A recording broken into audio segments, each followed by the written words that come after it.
공인노무사 수험생 여러분 안녕하십니까? 안녕하세요. 예, 저는 베리타스 법학원에서 공인노무사 강사를 했었고요. 지금 티치온에서 공인노무사 강사를 하고 있는 김대현이라고 합니다.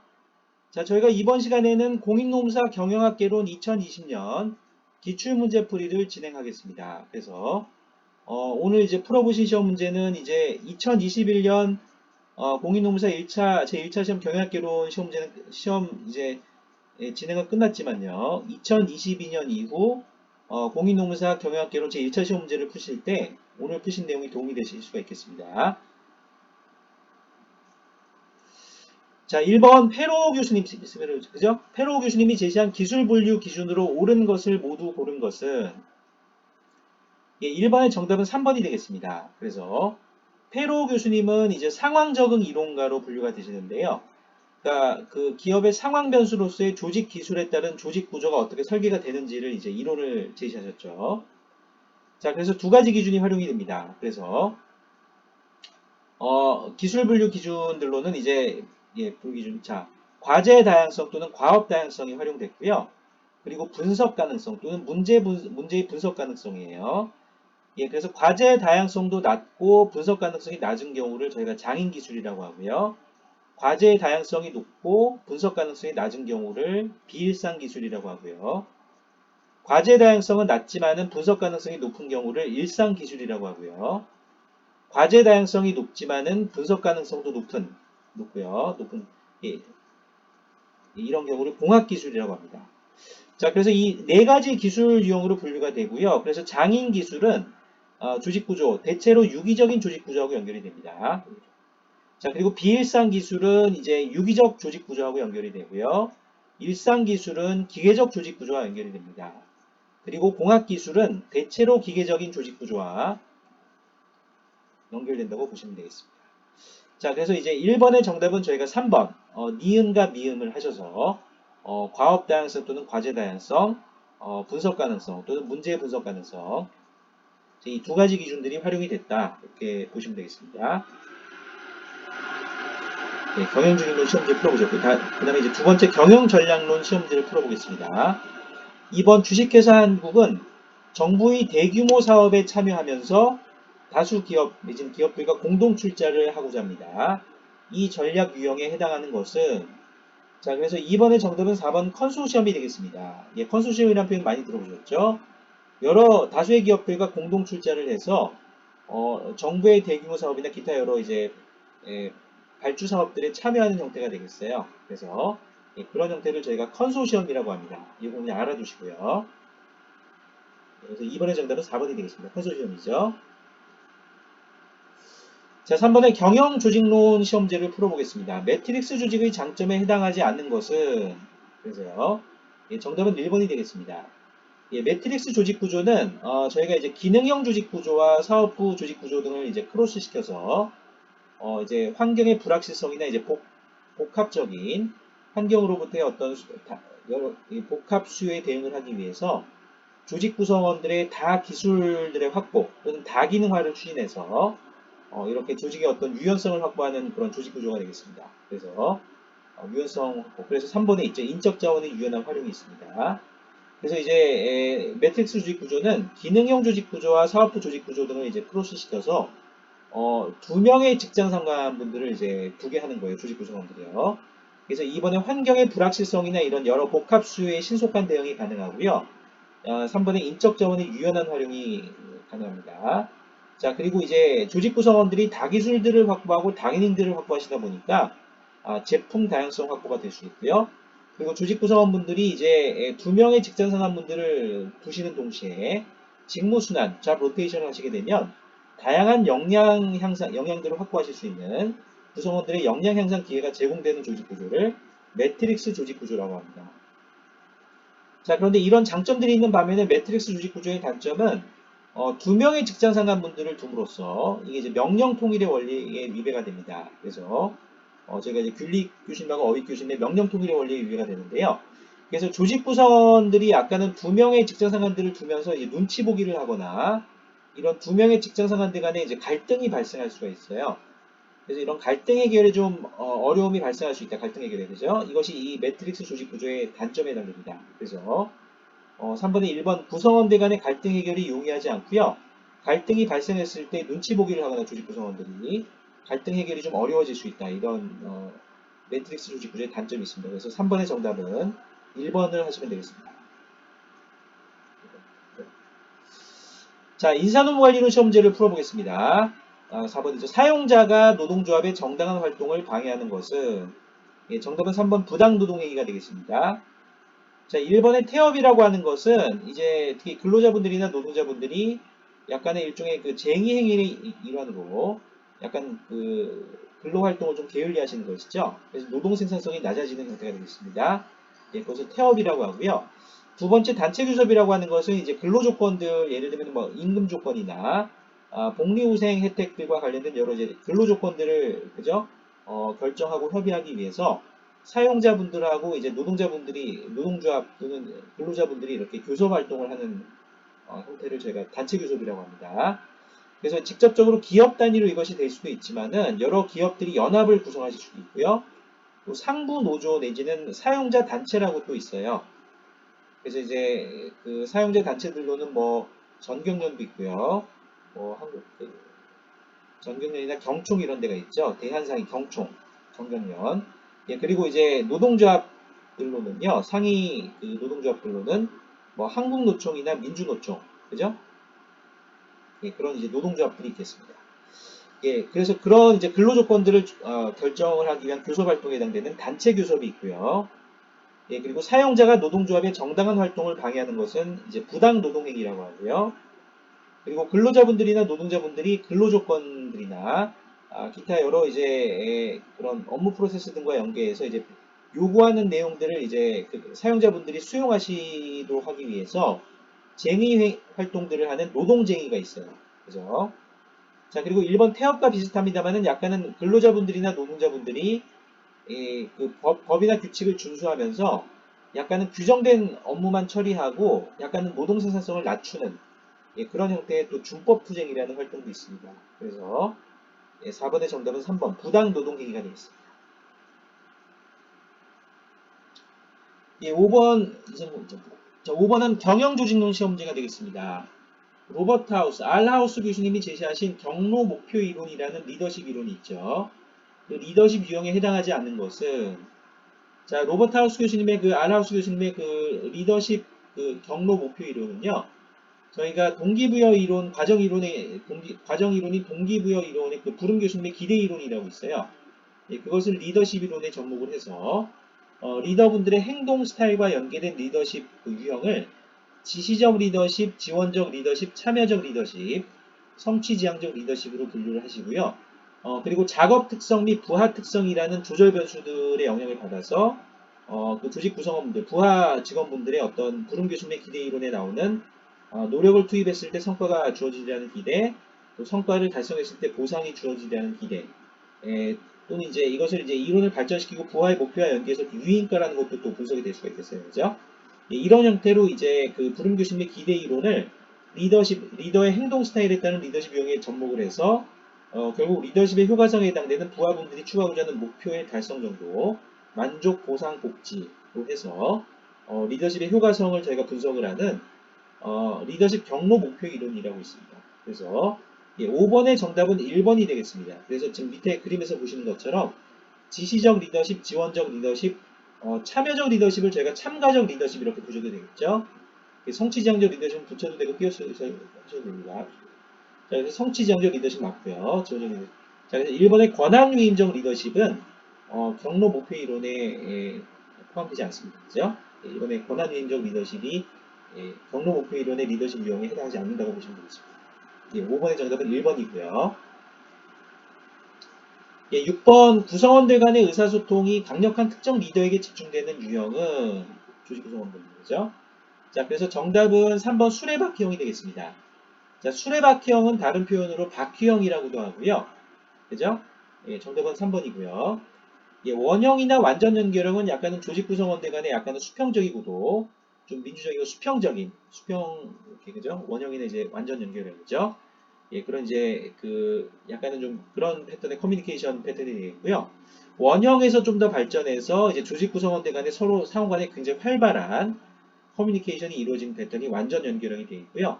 예, Y형 같은 경우에는 이제 조직 구성원들이 2명의 직장 상관분들을 두시는 효과를 내는 조직 구조. 예를 들면 지주회사를 채택하고 있는 기업 그룹이 있다고 하면요. 이 중간에 Y자형의 중간에 놓이는, 그죠? 여기 이제 근무하시는 분, 예를 들면 이분이 이제 재무 담당자분도 있습니다만은 인사 담당자라고 제가 가정을 하면요. 뭐 기획 담당자도 될 수 있고요.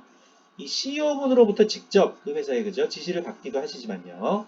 지주회사에 있으신 회장님들이나 뭐 사장님들의 회장님들 그죠? 또는 지주회사의 그 HR을 담당하시는 또 그 상급 직장 상관분들이 있으실 수도 있어요. 그래서 그런 지주회사의 인사 담당자분들로부터 지시도 받으시면서 그 회사의 CEO분들로부터도 지시를 받으시는 그런 패턴이 Y자형이 되겠습니다. Y형이요. 자, 그래서 쇠사슬형은 약간은 그 수직 뭐 계열로 그죠? 약간은 위아래로 해서 의사소통이 이루어지는 약간은 권위적인 유형이고요. 예, 바퀴형은 이제 조직 구성원분들의 어떤 중심에 있는 강력한 특정 리더에게 의사소통이 집중되는 패턴이 되겠습니다. 자, 그래서 6번의 정답은 3번 수레바퀴형을 하시면 되겠습니다. 예, 7번 기업의 사회적 책임 중에서 제1의 책임에 해당하는 것은 자, 7번의 정답은 경제적 책임인데요. 자, 그래서 밑에서부터 저희가 단계별로 보시면 되겠습니다. 그죠? 이렇게 올라가시면서 보시면 돼요. 자, 그래서 경제적 책임이 제1의 책임이고요. 그러니까 기업은 계속 기업이 되기 위해서 일단은 수익을 창출하고 이익을 확보하셔야 되겠습니다. 그래야 기업이 이제 좋은 제품들과 좋은 서비스들과 좋은 상품들과 서비스들, 그죠? 글로벌 소비자분들에게 이제 그 후생 증가에 기여를 하실 수가 있고요. 후생 수준들에, 그죠? 증가에 기여를 하실 수가 있고, 증가에, 그죠? 기여를 하시면서 법적인 책임이 제2의 책임이 되겠고요. 제3의 책임은 윤리적인 책임, 제4의 책임이 자선적 책임. 그래서 이제 정부에서 복지 정책으로 이 부분들을 챙겨주시지만 기업 차원에서도 자선적 책임이라는 게 또 있어요. 자선적 책임 있죠. 자, 그래서 이런 7번의 정답은 2번 경제적 책임을 선택하시면 되겠습니다. 경제적 책임입니다. 예, 경영조직론 시험제를 풀어보겠습니다. 그 기업가 경영자 시험제를 풀어보셨고요. 8번은 파스칼과 피터스의 조직문화 7S 중에서 다른 요소들을 연결시켜주는 핵심적인 요소는 그래서 여기 밑에 이제 그림에 제가 넣어드렸습니다만 shared value 또는 shared value 공유 가치가 되겠습니다. 8번의 정답은 3번이고요.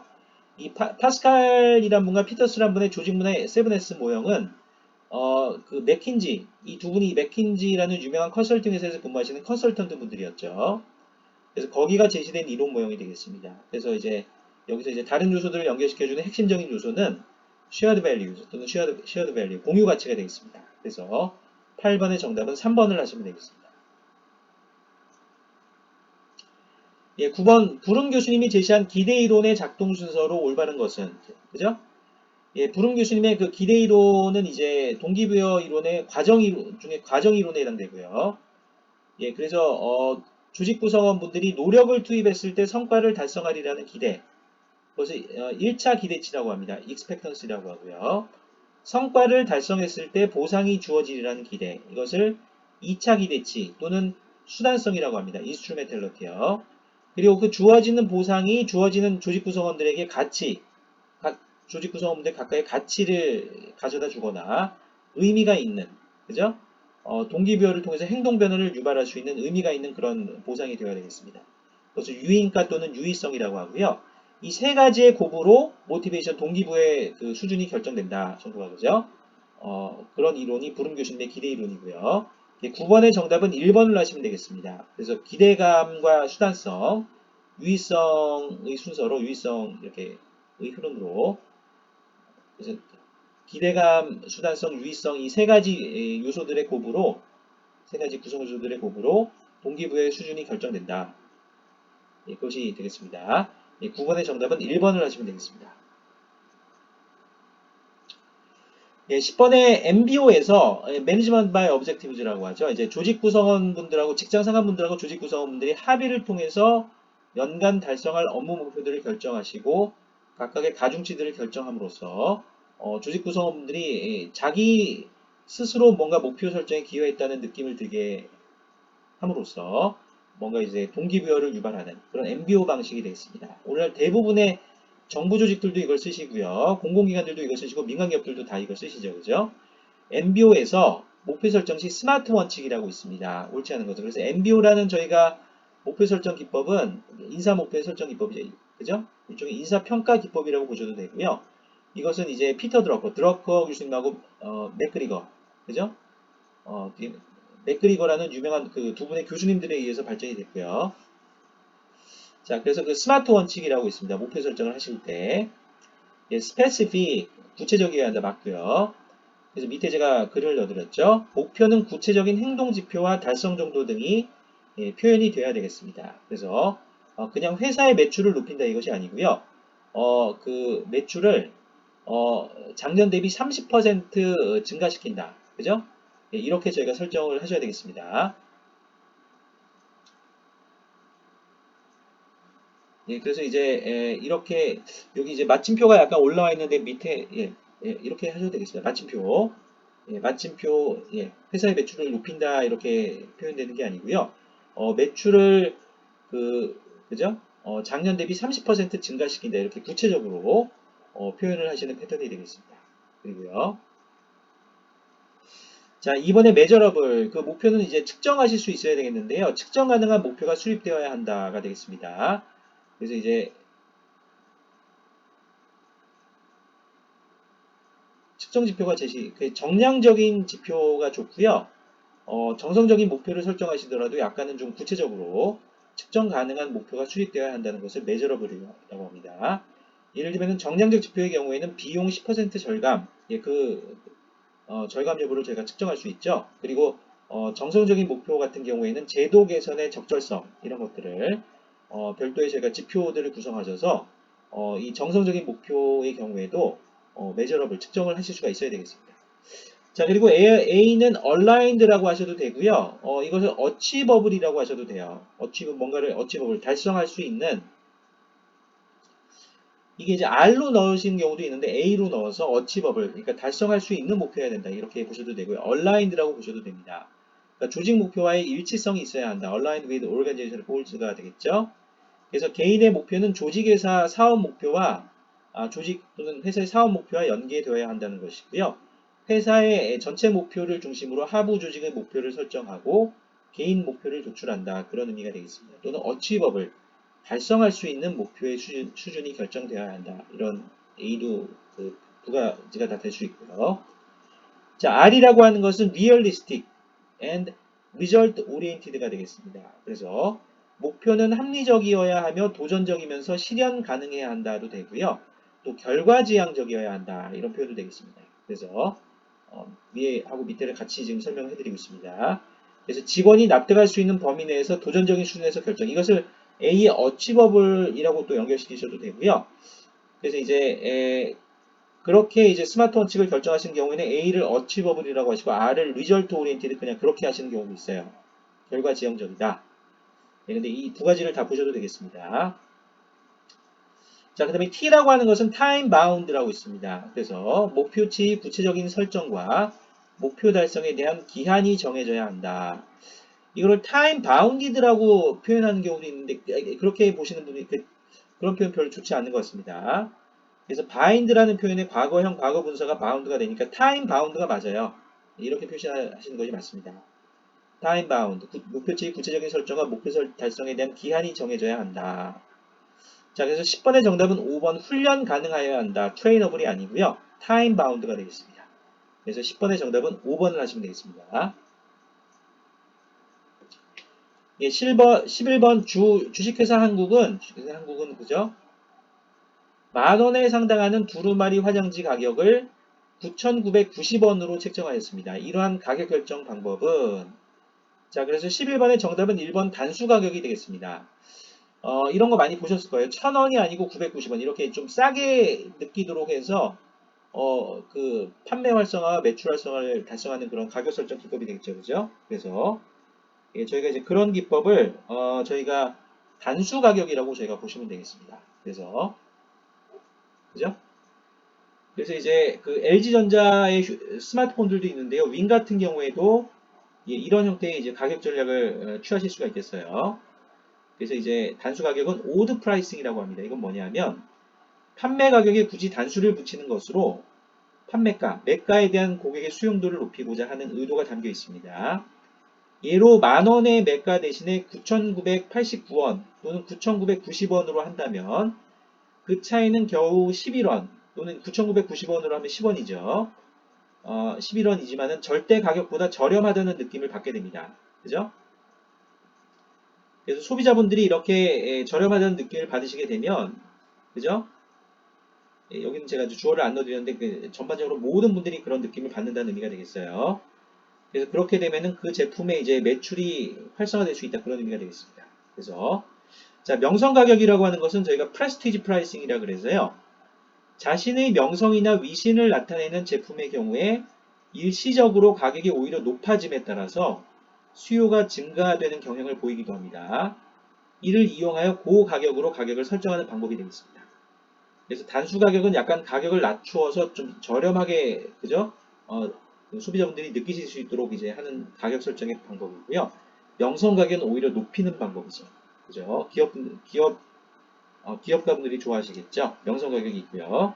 층화 가격은 뭐냐면은 프라이스 라이닝이라고 합니다. 이건 뭐냐면 구매자는 가격에 약간의 차이가 아니라 큰 차이가 있을 경우에만 이를 인식하게 된다고 보고 한정된 수의 가격들을 선정된 제품 계열이 각각에 설정하는 그 방법이 되겠습니다. 가격 단계 설정법이라고도 하는데요. 이게 뭐냐면 그러니까 제품의 가격을 연속적으로 쭉 저희가 설정하는 것이 아니고요. 아예 그냥 고가, 중가, 저가 이렇게 나누는 거예요. 그래서 가격 차이를 좀 확실하게 두는 방법입니다. 그래서 가격의 층을 형성하는 방법을 층화 가격, 프라이스 라인이라고 하고요. 자, 촉진 가격이라고 하는 것은 프로모션 프라이싱이라고 합니다. 이건 뭐냐면 약간의 품목들 각각에 대하여 정상적인 가격보다는 낮거나 원가 이하의 가격을 설정하여 고객들을 유치하기 위해서 활용하는 방법이 되겠습니다. 이것을 제가 촉진 가격이라고 부릅니다. 예, 관습 가격이라고 하는 것은 커스터머리 프라이싱이라 그래서요. 구매 빈도가 잦은 일용품의 경우와 같이 사회적 관습으로 가격이 어느 정도 확정되어 있는 경우에는요. 제품 서비스도 있는데 그런 그죠? 전반적인 이제 제품 서비스 등의 원가가 증가하더라도 가격 인상은 거의 불가능하므로 제품의 함량이나 제품이나 서비스 등의 함량이나 품질 수준으로 가격을 조정하게 되는 방법을 저희가 관습 가격, 커스터머리 프라이싱이라고 합니다. 그래서 11번의 정답은 1번 단수 가격으로 하시면 되겠습니다. 12번 마약 퇴치 운동과 같이 불건전한 수요를 파괴시키는 데 활용되는 마케팅은 자 12번의 정답은 4번 대항 마케팅이 되겠습니다. 카운터 마케팅이라고 하고요. 동시화 마케팅은 싱크로 마케팅이라 그래서 공급의 수준과 실제 수요의 크기를 조정하여 양자의 시간적 패턴을 일치시키는 마케팅 기법을 의미합니다. 주로 공급의 수준을 실제 수요의 크기에 맞도록 조정하거나 실제 수요의 크기를 공급의 수준에 맞도록 조정하는 방법을 이용하는 것이 되겠습니다. 그것을 동시화 마케팅이라고 하고요. 재마케팅은 리마케팅이라고 하죠. 영어 표현으로요. 한 제품이나 서비스에 대한 수요가 안정되어 있거나 감소하는 경우 그 수요를 다시 재현하려는 마케팅을 리마케팅, 재마케팅이라고 부릅니다. 수요를 다시 유발시키는 그런 마케팅이 되겠죠. 디마케팅은 뭐냐 하면은 하나의 제품이나 서비스에 대한 수요나 관심을 없애려는 마케팅을 의미합니다. 그래서 이것이 약간 대항 마케팅하고 헷갈리실 수가 있는데요. 대항 마케팅은 카운터 마케팅, 불건전한 수요를 줄이거나 없애는 과제를 지닌 마케팅을 의미한다. 이렇게 보시면 되겠습니다. 그래서 디마케팅하고 대항 마케팅을 좀 잘 구별을 해두시고요. 자, 터보 마케팅이라고 하는 것은 더 좋은 제품을 더 싼 가격으로 더 빨리 제공하는 마케팅을 의미합니다. 그래서 12번의 정답은 4번 대항 마케팅이 되겠습니다.